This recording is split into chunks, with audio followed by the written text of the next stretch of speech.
हम थ्योरेटिकली पढ़ेंगे कि IPv6 क्या है। बेसिकली इस तरह सेकंड लेक्चर में हम पढ़ चुके हैं IPv4। डिटेल से मैंने बताया था कि IP वर्जन 1 क्या है, 2 क्या है, 3 कहा गया, दरमियान में 5 कौन कहा गया, और फिर IP वर्जन 6 किस तरह आ गया। ठीक है, तो वो तो वहाँ से आपको क्लियर है। सेकंड लेक्चर था आई बिलीव IPv4, तो उसमें मैं नहीं जाना चाहता कि वर्जन 1 2 3 और फिर दरमियान में 5 कहाँ पे है और 6 से हम क्यों स्टार्ट कर रहे हैं, तो वो मैं वहाँ पे क्लियर करा चुका हूँ।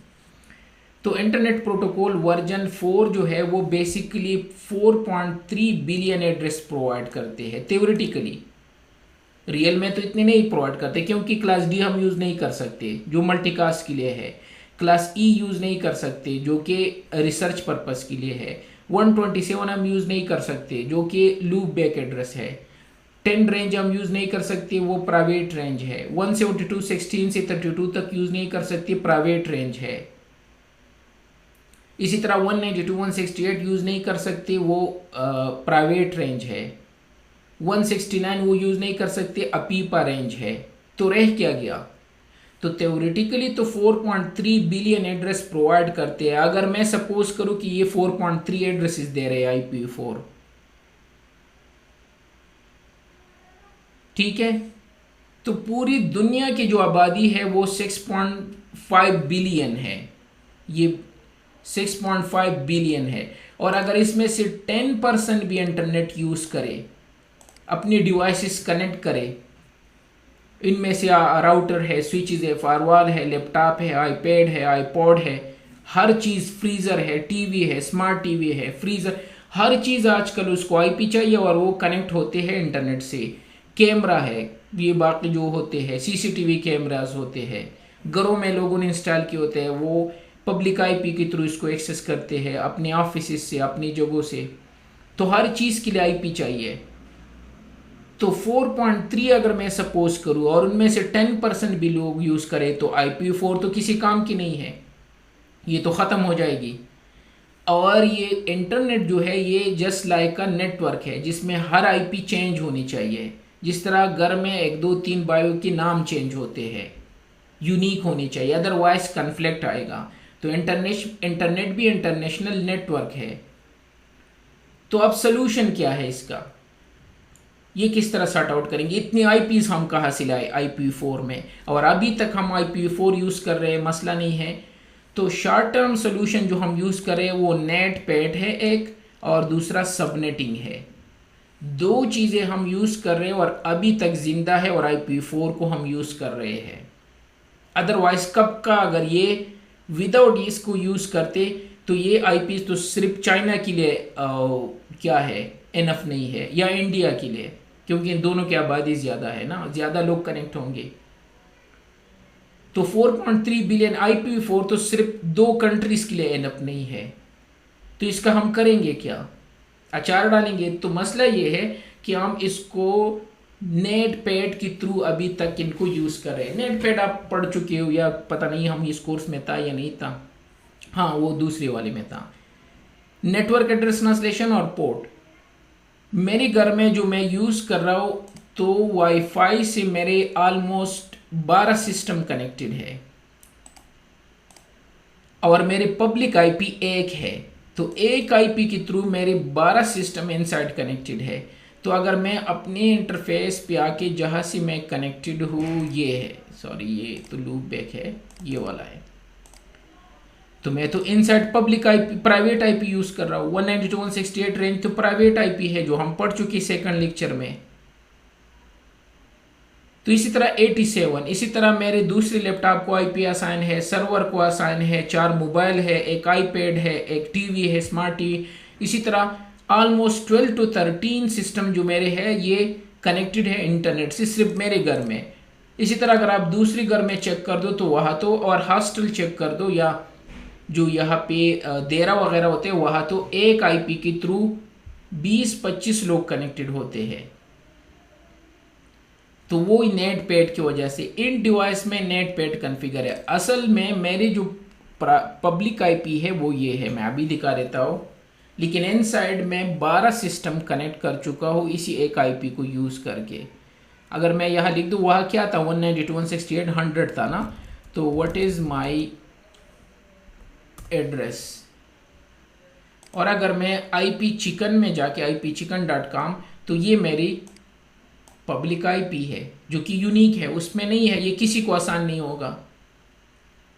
तो 12 सिस्टम इस एक IP का ट्रैफिक ले जाते हैं, ये एक IP सबके लिए रिप्रेजेंटेशन करते हैं, ये नेट पैड की वजह से।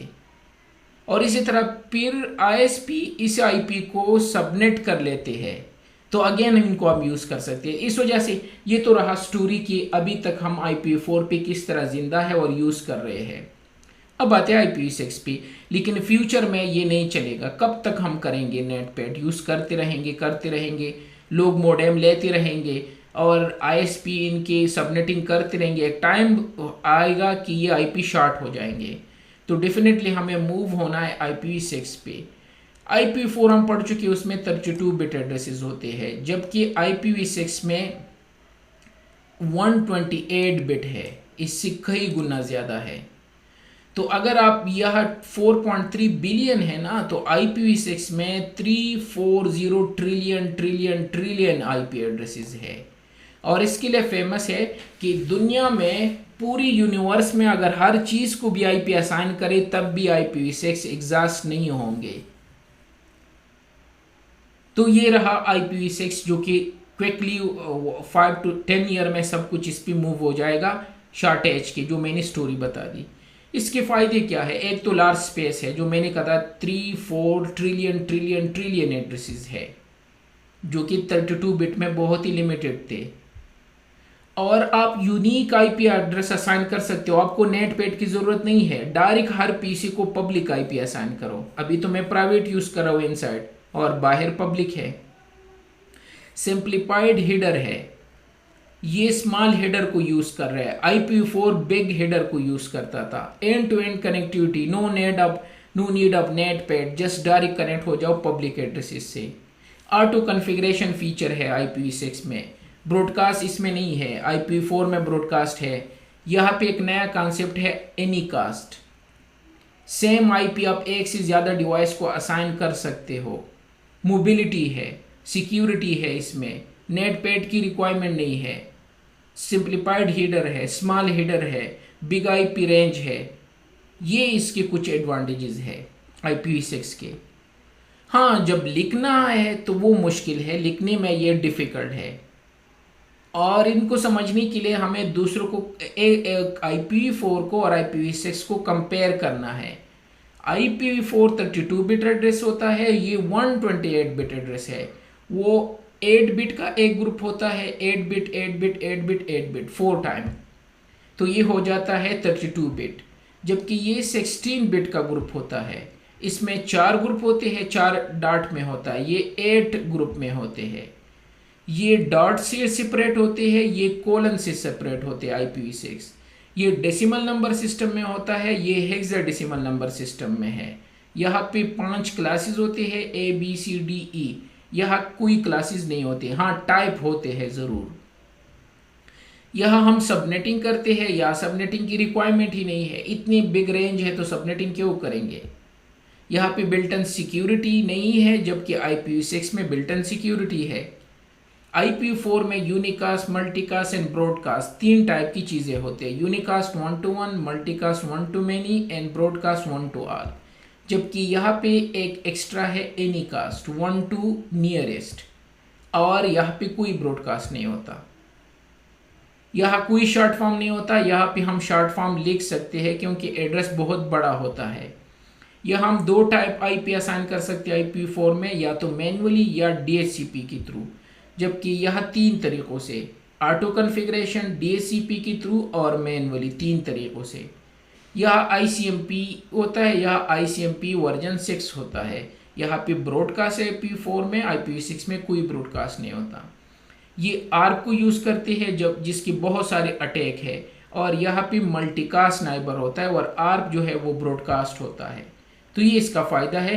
लेकिन लिखने का फॉर्मेट इस तरह होगा, 8 ग्रुप होंगे, और इसमें ये है हेक्साडेसिमल में 1 2 3 4 5 6 7 8 ग्रुप, इसी तरह ये लिखना होगा।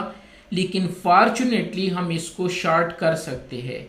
अगर 00 आ रहा है तो 0040 की जगह एक दफ़ा 0 लिख सकते हैं और इस 0 की जगह भी 0 लिख सकते हैं और इवन इन दोनों को रिमूव करके एक दफ़ा डबल कोलन भी यूज़ कर सकते हैं, सिर्फ एक दफ़ा, एक से ज़्यादा नहीं। तो ये सपोज अगर बहुत बड़ा रेंज है 23000 तो इसकी जगह आप एक 0 लिख दो, इन 0 की जगह एक 0 लिख दो, इसकी जगह एक 0 लिख दो और यहाँ से 0 हटा सकते हो, शार्ट कर सकते हो। लीडिंग 0 दरमियान में से नहीं कर सकते, तो आप इसको शार्ट कर सकते हैं। इस तरह ये शार्ट एड्रेस हो गया और इन दोनों को हटा के एक दफ़ा डबल कोलन भी यूज़ कर सकते हो, जिसका फ़ायदा मैं उठा के लैब में आसानी से डबल कोलन यूज़ करूँगा। तो 8 ग्रुप लिखने की ज़रूरत नहीं है, शॉर्ट फॉर्म में भी आप कर सकते हो।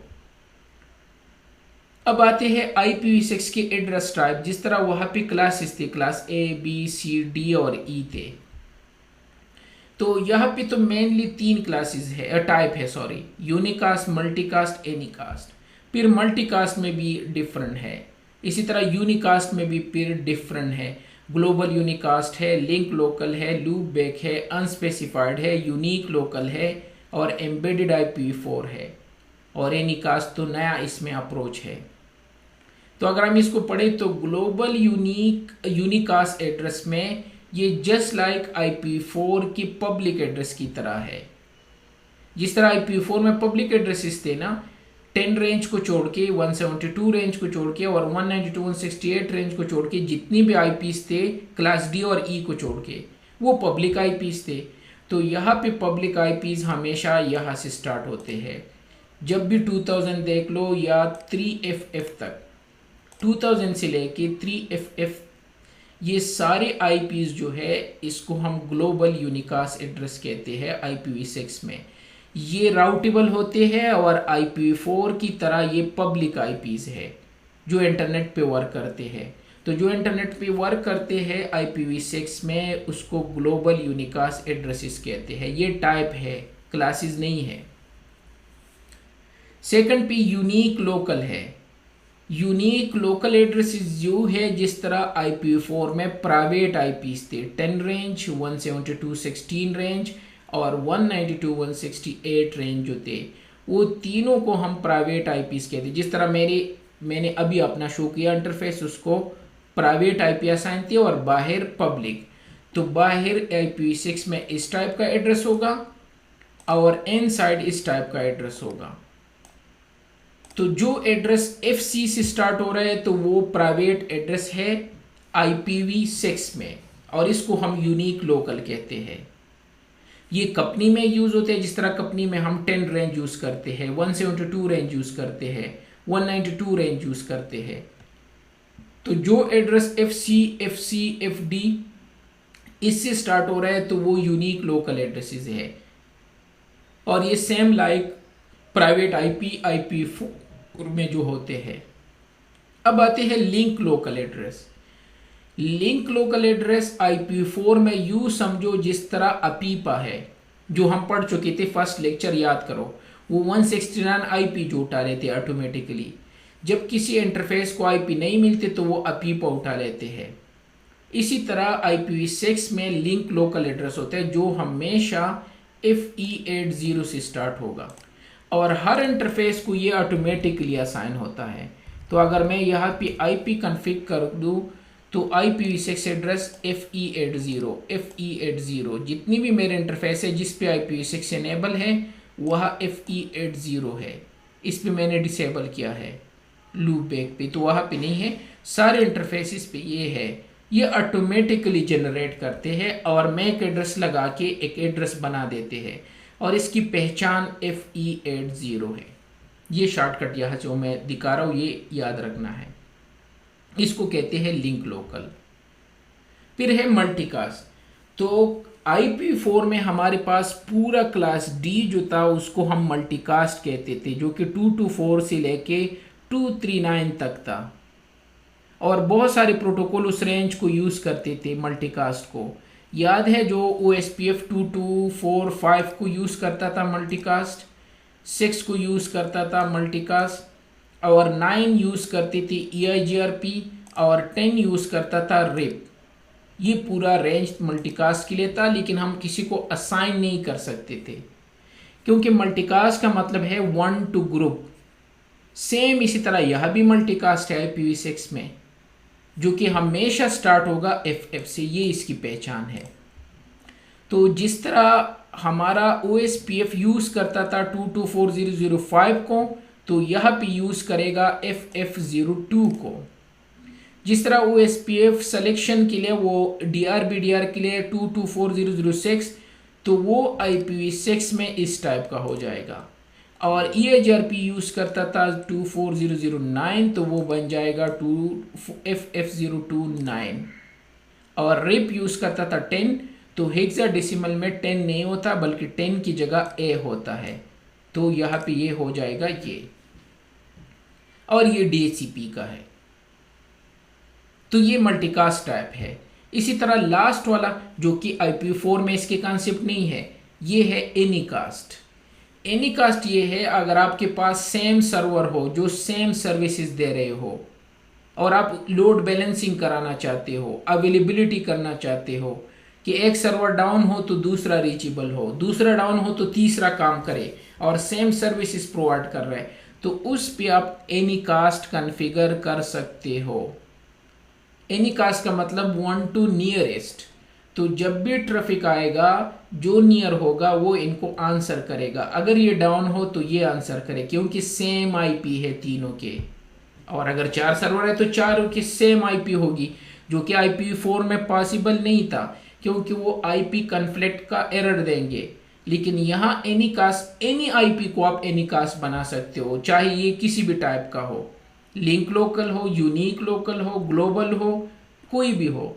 इसके साथ एनीकास्ट लिख के तो आप उनको ये इंडिकेशन दे रहे हो कि इन तीनों सर्वर पे एक ही IP होगी, और इसको हम कहते हैं एनीकास्ट, जो कि मैं लैब से दिखा देता हूँ।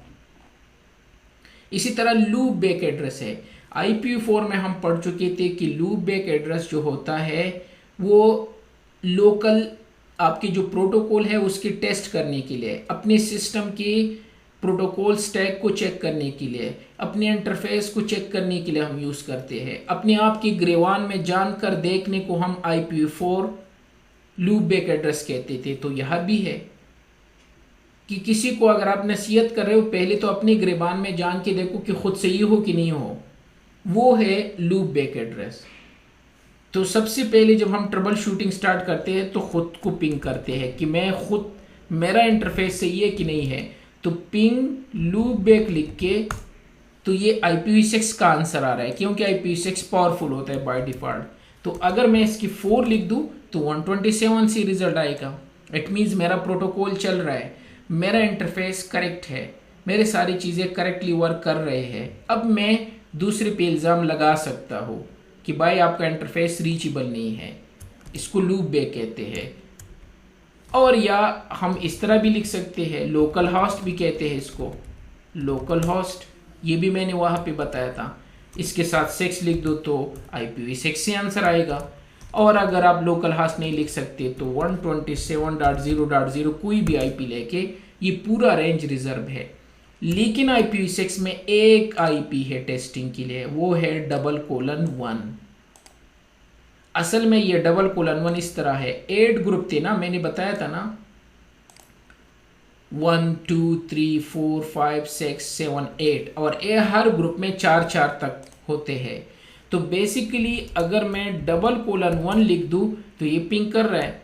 असल में ये :1 एक दफ़ा मैंने कहा लिख सकते हैं ना, तो ये इस वजह से है 0, बल्कि पूरा लिख देता हूँ 2 3 4 :1 2 3 4 1 2 3 4 1 2 3 4 1 2 3 4, कितने हुए 1 2 3 4 5 ग्रुप, 6 ग्रुप, 7 ग्रुप, और ये रहा 8 ग्रुप। तो बेसिकली ये इस तरह है। लेकिन IPv6 में अगर लीडिंग 0 है तो आप इसको मिनिमाइज कर सकते हो। चलो वो भी क्लियर होगा। मैंने 110 हटा दिया हर एक से, हर ग्रुप से, ये भी पॉसिबल है, यहां से एक हटा दिया और यहां से तब भी काम करेगा। फिर मैंने कहा यार लीडिंग जीरो है तो क्यों ना यहां से वैसे टू हटा देते हैं। अब आपको पता है अगर मैं इस तरह करूं तो वैसे टाइम वेस्ट होगा, तो मैंने ये कर दिया, यहां से भी 2 हटा दी, यहां से भी 2 हटा दी, 1 1 कर दिया।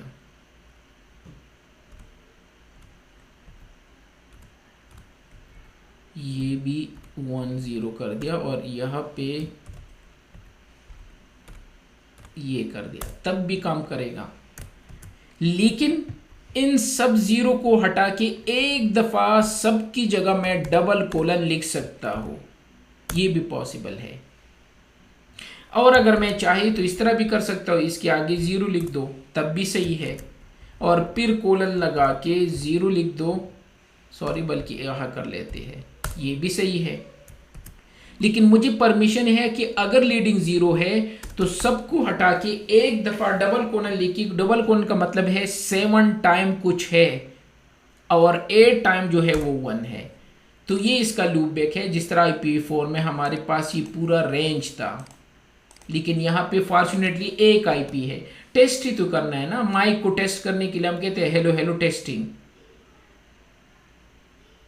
तो IPv4 में हमारे पास पूरा रेंज था, हेलो हेलो टेस्टिंग था, हेलो था, हाय था, माइक टेस्टिंग था, बहुत पूरा रेंज दिया था। यहाँ पे सिर्फ डबल कोलन 1 है, इसका मतलब है टेस्टिंग, दैट्स इट। ये था लूप बैक एड्रेस IPv6 में। इसी तरह IPv6 में हम ये भी कर सकते हैं। आपको पता है मैक एड्रेस भी हेक्साडेसिमल में होता है और IPv6 भी हेक्साडेसिमल में है। ये तो दोनों मैच कर रहे हैं, लेकिन मैक एड्रेस होता है 48 बिट और IPv6 जो है वो 128 बिट है। इट मीन्स 48 हमें कुछ चाहिए ताकि एड्रेस को हम बड़ा करके IPv6 के लिए यूज कर सके। तो ये तो और फायदा हो गया। इट मीन्स हम अपने मैक एड्रेस को as a IPv6 address utilize कर सकते हैं। लेकिन अनफॉर्चुनेटली मैक एड्रेस 48 बिट होता है और IPv6 128 बिट है।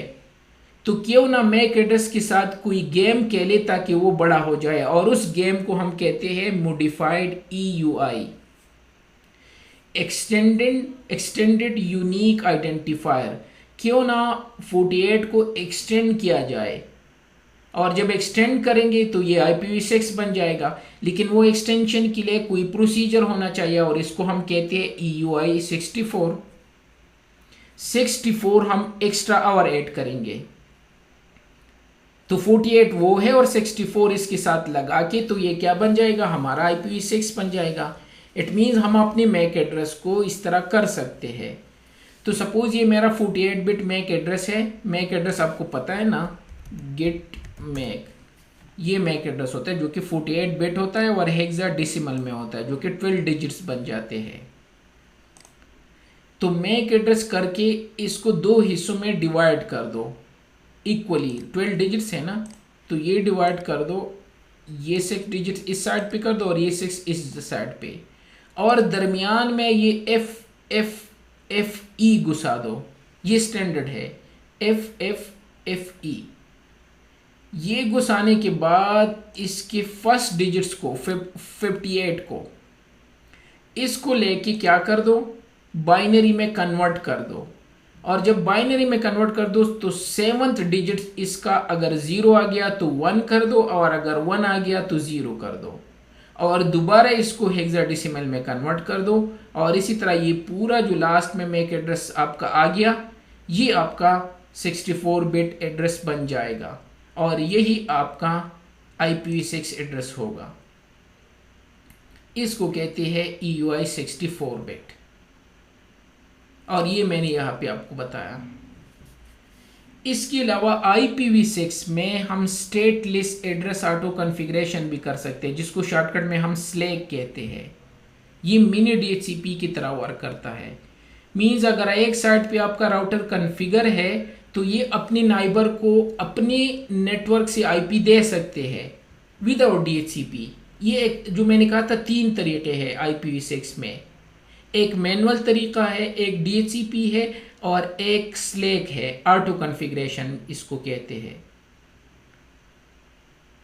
सपोज इसका मतलब ये है, अगर मेरे पास कुछ है, अगर मैं खाना ले आया और मेरे कमरे में रूममेट जो रह रहा है तो मैं उसके साथ शेयर कर दूं, तो है तो खाना मेरा, लेकिन ये हक बनता है उसका, अगर मैं लाया हूं तो ये तो बुरी बात है। या अगर आप कुछ चीज़ें लाते हो और घर में अपने नाइबर को दे देते हो, जो कि इस्लाम में भी ये पसंद है, जो कि हम नहीं करते, तो चीज़ें तो आप अपने लिए लाए हो, ये सही बात है, लेकिन अगर आप उनको दे देते हो वहाँ से कुछ हिस्सा, तो कुछ वो अपनी चीज़ें मिला के खा सकते हैं। इसको कहते हैं स्टेटलेस ऑटो कॉन्फ़िगरेशन स्लैक। तो अगर आपके एक इंटरफेस पे IP कॉन्फ़िगर है और आपके पास कोई और कॉन्फ़िगर है और उसने कहा ऑटो कॉन्फ़िगरेशन लिख दिया, तो ये राउटर अपने हिस्से से नेटवर्क उनको देंगे कि भाई मैं ये नेटवर्क यूज़ कर रहा हूँ, अपना मैक एड्रेस ज्वाइन कर दो और चलो आपस में गेम खेलते हैं, आपस में पिंग स्टार्ट हो जाएगा, क्योंकि इसने अपना नेटवर्क दिया, जो कि मैं दिखा दूंगा, शायद वहाँ से क्लियर हो जाए। और EUI 64 तो मैंने बता दिया। ऑटो कॉन्फ़िगरेशन में ये क्या करेगा, नेटवर्क का हिस्सा वो देंगे ये राउटर, और बाकी हिस्सा ये अपने मैक एड्रेस के साथ वही गेम खेलेगा जो अभी मैंने बता दिया, और अपना एड्रेस खुद बना देगा। तो अगर आपने हमसाये को थोड़ी सी तरकारी दी तो उसमें पानी डाल के खुद भी वही बना दिया जो आपके घर में है, लेकिन वो थोड़ा सा डिफरेंट है। इसी तरह अगर आप चाहें और आपको समझ नहीं आ रही है IPv6, तो आप IPv4 एड्रेस को IPv6 में कन्वर्ट कर सकते हैं। सपोज IPv4 का एड्रेस हम इस तरह लिखते हैं 10.10.116। 10 को अगर आप हेक्साडेसिमल में चेंज कर दो तो ये A का इक्वल होता है, पता है ना आपको कन्वर्जन। अगर पता नहीं है तो आप कैलकुलेटर भी ले सकते, यहाँ पे कर सकते हो। कैलकुलेटर ओपन करके यहाँ से प्रोग्रामर कर दो और यहाँ पे 10 लिख दो। डेसिमल में अगर आप 10 लिख देते हो तो हेक्सा में ये A का इक्वल है, तो अगेन A और 100 लिख दो। डेसिमल में जब आप 100 लिख देते हो 100, तो हेक्सा डेसिमल में ये 64 होता है, और मैंने इसलिए 64 लिखा है। और 16 जो हेक्सा डेसिमल में आप लिख देते हो, ये अगर 16 है डेसिमल में तो हेक्सा में ये 10 होता है, इस वजह से यहाँ 10 है। और यहाँ से कैलकुलेटर भी अवेलेबल है, ऑनलाइन भी और ऑफलाइन भी। तो अपने IPv4 को कन्वर्ट कर दो, ये मैंने कन्वर्ट कर दिया, लेकिन ये तो 4 खानों में है, डॉट की जगह कोलन कर दो, अभी ऊपर मैंने बता दिया। तो अब रह क्या गया, रह ये गया कि ये तो 4 खाने हैं और IPv6 में 8 खाने होते हैं, तो कोई मसला नहीं। मैंने कहा था कि एक दफ़ा आप डबल कोलन यूज़ कर सकते हो, 4 खाने ये कवर अप करेंगे। तो जब भी डबल कोलन लिख दो तो इट मीन्स कुछ 00 कुछ है, और इस तरह आपका IPv4 एड्रेस IPv6 में कन्वर्ट हो गया। ये सबसे ईजीएस्ट तरीका है। अगर आपको समझ नहीं आ रहा है IPv4, तो IPv4 का कोई एड्रेस उठा के उसको कैलकुलेटर से हेक्सा में चेंज करके डॉट की जगह कोलन लगा दो और शुरू में डबल कोलन लगा के आपका एड्रेस रेडी हो गया। और इसी तरह अपना पूरा नेटवर्क कॉन्फ़िगर कर दो IPv4 के एड्रेस कन्वर्ट कर करके। अब आते हैं कि हम इसके सारे लैब करेंगे, इसमें कुछ और रह गया। अच्छा, इसमें DHCP भी उसी तरीके से है, स्टैटिक राउट भी वही तरीके से है जो कि हम देखेंगे, लेकिन IPv6 से होता है।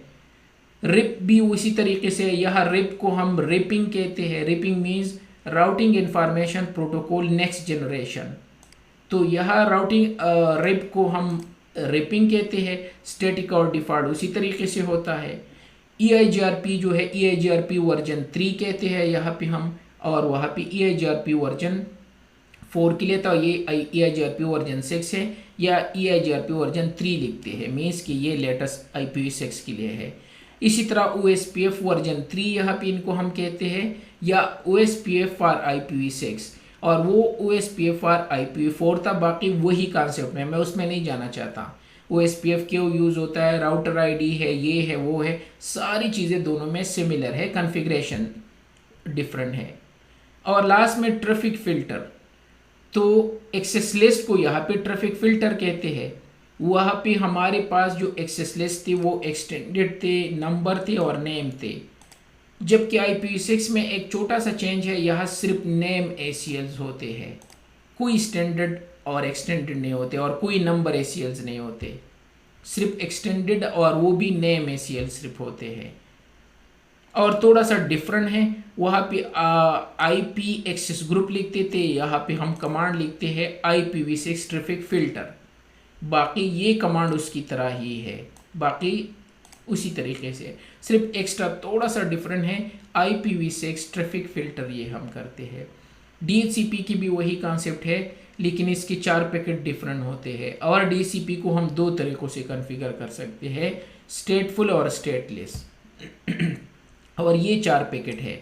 वहाँ पे डोरा प्रोसेस था, discover, offer, request and acknowledgement, जबकि यहाँ पे सॉलिसिट या एडवर्टाइज, रिक्वेस्ट और रिप्लाई, ये 4 पैकेट होते हैं।